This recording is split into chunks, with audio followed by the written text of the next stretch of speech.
नमस्कार छात्रों, कैसे हैं आप सब। आज के इस बेहद खास अध्ययन सत्र में आपका स्वागत है। आपको पता है, एक महिला का शरीर एक अकेली कोशिका को एक पूरे इंसान में बदलने की जो जादुई ताकत रखता है ना, वो सच में अद्भुत है। एक सीनियर प्रोफेसर के तौर पर मैं आज के इस विश्लेषण में महिला प्रजनन प्रणाली के सारे रहस्यों से पर्दा उठाने वाला हूँ। हम सिर्फ बायोलॉजी ही नहीं सीखेंगे, बल्कि ये भी सीखेंगे कि आपकी आने वाली बोर्ड परीक्षाओं में एकदम पूरे पूरे अंक कैसे झटके जाएं। तो भाई, अपना पूरा ध्यान यहाँ लगाइए और चलिए शुरू करते हैं। आज के हमारे इस सत्र का एजेंडा आपके सामने है। हम शरीर रचना से लेकर मासिक धर्म, अंडजनन और आखिर में प्रसव तक के हर एक चरण को फटाफट कवर करेंगे। आगे बढ़ते हैं। अब सबसे बड़ा सवाल, क्या आपने कभी सोचा है कि एग्जामिनर असल में आपकी आंसर शीट में ढूंढ क्या रहा है? देखिए, उन्हें चाहिए बिल्कुल स्पष्ट कॉन्सेप्ट्स, सटीक आरेख और एकदम परफेक्ट मेडिकल शब्दावली। और आज मैं आपको यही सारे सीक्रेट्स बताने जा रहा हूं। भाग 1, प्रजनन अंग और चित्र। चलिए, सबसे पहले अपने एनाटॉमी के बेसिक्स को एकदम मजबूत कर लेते हैं। अब जरा इस स्लाइड को देखिए। इन अंगों के मुख्य कामों को समझना बड़ा ही दिलचस्प है। जैसे, आपको याद रखना है कि डिंबवाही नलिकाओं यानी फैलोपियन ट्यूब्स में ही असल में निषेचन होता है, जबकि गर्भाशय वो जगह है जहां नन्हे भ्रूण का विकास होता है। अगर आप एग्जाम में इन्हें बिल्कुल ऐसे ही एक टेबल बनाकर दिखाएंगे ना, तो समझ लीजिए आपके एक्स्ट्रा मार्क्स पक्के हैं। एक एग्जामिनर होने के नाते मैं हमेशा डायग्राम्स में सटीकता खोजता हूँ। जब आप चित्र बनाएं तो गर्भाशय के सबसे ऊपरी हिस्से यानी फंडस, नीचे गर्भाशय ग्रीवा और दोनों तरफ अंडाशय की सही जगह का खास ख्याल रखें। और हाँ, एक और बात, गर्भाशय की अंदरूनी परतों को, खासकर एंडोमेट्रियम को अच्छी तरह से शेड करना बिल्कुल मत भूलना।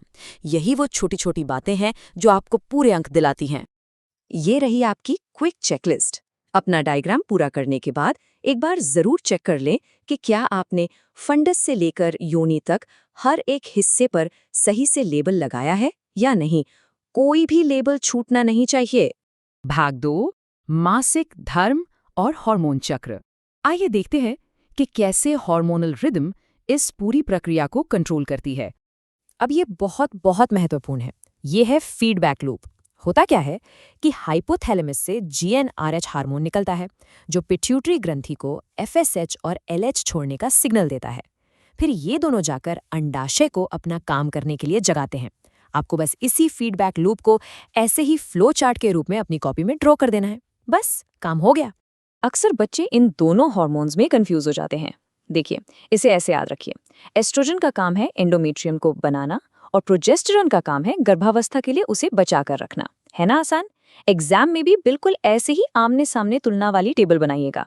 ये स्लाइड एकदम साफ साफ बता रही है कि पुटकीय चरण में एफएसएच फॉलिकल को विकसित करता है और ल्यूटियल चरण में एलएच अंडोत्सर्ग के बाद कॉर्पस ल्यूटियम बनाता है। और ध्यान दें, 14वें दिन एलएच में जो अचानक स्पाइक आता है, उसी के बाद ल्यूटियल चरण शुरू होता है।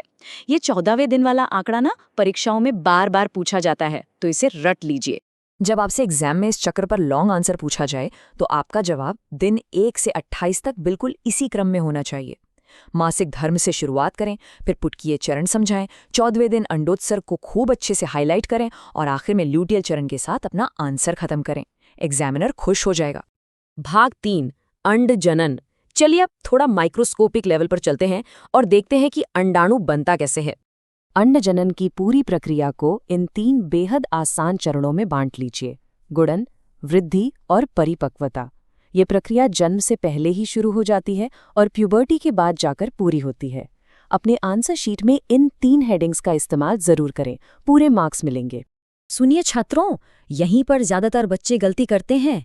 याद रखिएगा कि उगोनिया जो बनते हैं वो समसूत्री विभाजन यानी माइटोसिस से बनते हैं, जबकि जो मैच्योर अंडाणु बनता है वो अर्धसूत्री विभाजन यानी मियोसिस का नतीजा होता है, जिसमें अनइक्वल डिवीजन की वजह से पोलर बॉडीज भी बनती हैं। इस फर्क को अपने आंसर में एकदम साफ साफ दिखाइएगा।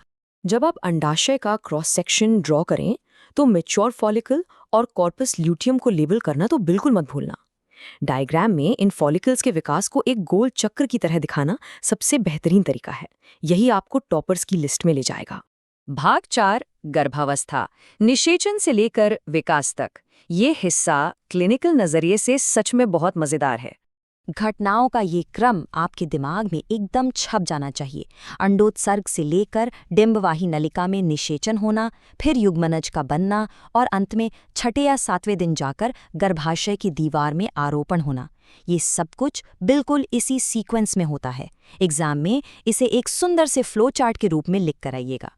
पता है, ये हार्मोन्स एक टीम की तरह काम करते हैं। HCG कॉर्पस ल्यूटियम को बचाकर रखता है, गर्भनाल या प्लेसेंटा जीवन देने वाली गैसों और न्यूट्रिएंट्स की सप्लाई करता है, और प्रोलैक्टिन आगे चलकर दूध उत्पादन की तैयारी करता है।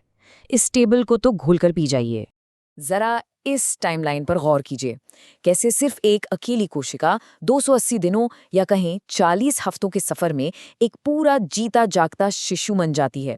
जब आप अपने आंसर में ये दिन और हफ्तों वाली सटीक आंकड़े लिखते हैं ना, तो आपका उत्तर बहुत ही प्रामाणिक और प्रभावशाली लगता है। भाग 5, प्रसव और महत्वपूर्ण परीक्षा सुझाव। चलिए, अब हम अपने इस विश्लेषण के आखिरी पड़ाव पर आ गए हैं। प्रसव के इन 3 मुख्य चरणों को हमेशा याद रखिएगा। ऑक्सीटोसिन और प्रोस्टाग्लैंडिन्स जोरदार संकोचन लाते हैं, रिलैक्सिन ग्रीवा को नरम बनाता है, और ये सब मिलकर बच्चे के जन्म की प्रक्रिया को पूरा करते हैं। ये हार्मोन्स का आपसी तालमेल सच में कमाल का है। ये वो बेहद ज़रूरी मेडिकल टर्म्स हैं जिन्हें आपको अपने शॉर्ट आंसर क्वेश्चंस में बिल्कुल सही डिफाइन करना आना चाहिए। रजोदर्शन, रजोनिवृत्ति और गर्भावधि, इन शब्दों का सही जगह पर इस्तेमाल ही आपको बाकी एवरेज स्टूडेंट से अलग करता है। एग्जाम हॉल में घुसने से बस पहले इस क्विक रिवीजन लिस्ट को अपनी आंखों में बसा लीजिए। 28 दिन का साइकिल, 30 से 80 मिलीलीटर ब्लड लॉस और 14वें दिन LH में अचानक स्पाइक, ये वो गोल्डन फैक्ट्स हैं जो मल्टीपल चॉइस क्वेश्चंस में सीधे सीधे पूछ लिए जाते हैं। एकदम रट लीजिए इन्हें। तो मेरा आखिरी सवाल आपसे ये है, क्या आपका पेन अब एग्जाम की आंसर शीट पर बिना रुके दौड़ने के लिए पूरी तरह तैयार है? मुझे यकीन है कि बिल्कुल तैयार है। वैसे परीक्षाओं से अलग हटकर जरा सोचिए, ये सारे जटिल हार्मोनल चक्र और कोशिकाओं का बंटना ही तो हर उस इंसान के वजूद का कारण है जिसे आप जानते हैं। क्या ये बायोलॉजी का सबसे बड़ा करिश्मा नहीं है? खूब प्रैक्टिस करते रहिए, और आपकी बोर्ड परीक्षाओं के लिए मेरी तरफ से ढेर सारी शुभकामनाएं।